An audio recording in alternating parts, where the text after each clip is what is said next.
Kottayam medical കോളേജിലുണ്ടായ അപകടത്തിൽ മന്ത്രിമാരുടെ ഇടപെടൽ വിവാദമാകുന്നു. ഗുരുതരമായ അപകടമുണ്ടായിട്ടും അത് നിസ്സാരവൽക്കരിക്കാൻ മന്ത്രി ശ്രമിച്ചു എന്നതാണ് ആരോപണം. തകർന്നു വീണ കെട്ടിടം ഉപയോഗശൂന്യമാണെന്ന് വരുത്തി തീർക്കാൻ ആസൂത്രിത ശ്രമമാണ് മന്ത്രിമാരായ VN വാസവന്റെയും വീണ ജോർജിന്റെയും ഭാഗത്തുനിന്ന് ഉണ്ടായത്. ഇത് പ്രതിപക്ഷം ആയുധമാക്കിയിട്ടുണ്ട്.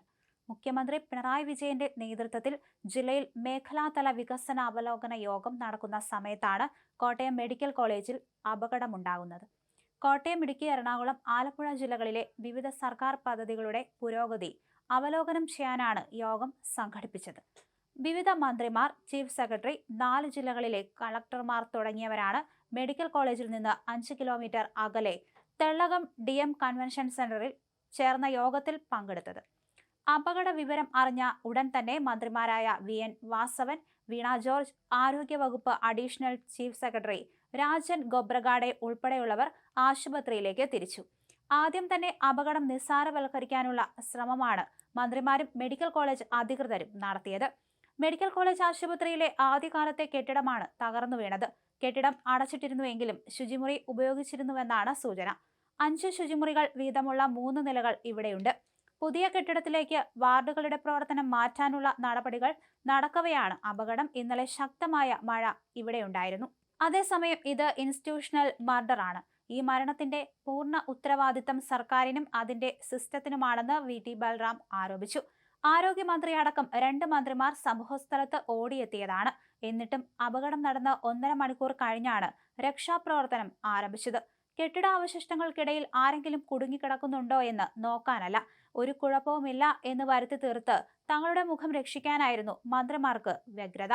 യഥാർത്ഥത്തിൽ രക്ഷാപ്രവർത്തനത്തെ താളം തെറ്റിച്ചത് മന്ത്രിമാരുടെ ഈ അലസ സമീപനമാണെന്ന് ബൽറാം കുറ്റപ്പെടുത്തി. കോട്ടയം മെഡിക്കൽ കോളേജ് ആശുപത്രിയിൽ കാലപ്പഴക്കം ചെന്ന കെട്ടിടം തകർന്നുണ്ടായ അപകടത്തിൽ ജീവൻ നഷ്ടമായത് മകളുടെ ചികിത്സാർത്ഥം എത്തിയ അമ്മയ്ക്കായിരുന്നു. തലയോലപ്പറമ്പ് ഉമ്മൻകുന്ന് മേപ്പത്ത് കുന്നേൽ D ബിന്ദുവാണ് മരിച്ചത്. തകർന്നു വീണ കെട്ടിടങ്ങളുടെ അവശിഷ്ടങ്ങളിൽപ്പെട്ട ബിന്ദുവിനെ 2.5 മണിക്കൂറിന് ശേഷമാണ് പുറത്തെടുത്തത്. അവശിഷ്ടങ്ങൾക്കിടയിൽ ആരും കുടുങ്ങിക്കിടക്കുന്നില്ലെന്ന നിഗമനത്തെ തുടർന്നായിരുന്നു ഇത്തരത്തിൽ രക്ഷാപ്രവർത്തനം പോലും വൈകിയത്. അതേസമയം അമ്മയെ കാണാനില്ലെന്ന് മകൾ നവമി പരാതി ഉന്നയിച്ചതോടെ തെരച്ചിൽ ആരംഭിക്കുകയായിരുന്നു. പുറത്തെടുത്തപ്പോൾ ബിന്ദുവിന് ബോധമില്ലായിരുന്നു. തുടർന്ന് അത്യാഹിത വിഭാഗത്തിൽ എത്തിച്ച് അടിയന്തര ചികിത്സ ലഭ്യമാക്കിയെങ്കിലും രക്ഷിക്കാനായില്ല. ന്യൂറോ സർജറിക്ക് വേണ്ടിയാണ് നവമിയെ മെഡിക്കൽ കോളേജ് ആശുപത്രിയിൽ പ്രവേശിപ്പിച്ചിരുന്നത്. ചൊവ്വാഴ്ച അഡ്മിറ്റായി. രാവിലെ കുളിക്കുന്നതിന് വേണ്ടിയാണ് 14 വാർഡിന്റെ 3-ാം നിലയിലേക്ക് ബിന്ദു എത്തിയതെന്നാണ് വിവരം. ഈ സമയത്താണ് കെട്ടിടം തകർന്നു വീണത്. നിർമ്മാണ തൊഴിലാളിയായ വിസ്തൃതാണ് ബിന്ദുവിന്റെ ഭർത്താവ്. മകൻ നവനീത് എറണാകുളത്ത് എഞ്ചിനീയറാണ്.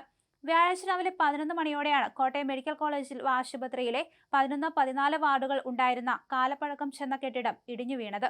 കെട്ടിടത്തിന്റെ ശൗചാലയത്തിന്റെ ഭാഗമാണ് പൊളിഞ്ഞു വീണത്. അപകടത്തിൽ ഒരു കുട്ടി ഉൾപ്പെടെ 3 പേർക്ക് പരിക്കേറ്റിരുന്നു. തകർന്നു വീണ കെട്ടിടത്തിനുള്ളിൽ ആരും കുടുങ്ങിക്കിടക്കുന്നില്ലെന്നായിരുന്നു പോലീസിന്റെയും അധികൃതരുടെയും പ്രാഥമികമായ നിഗമനം.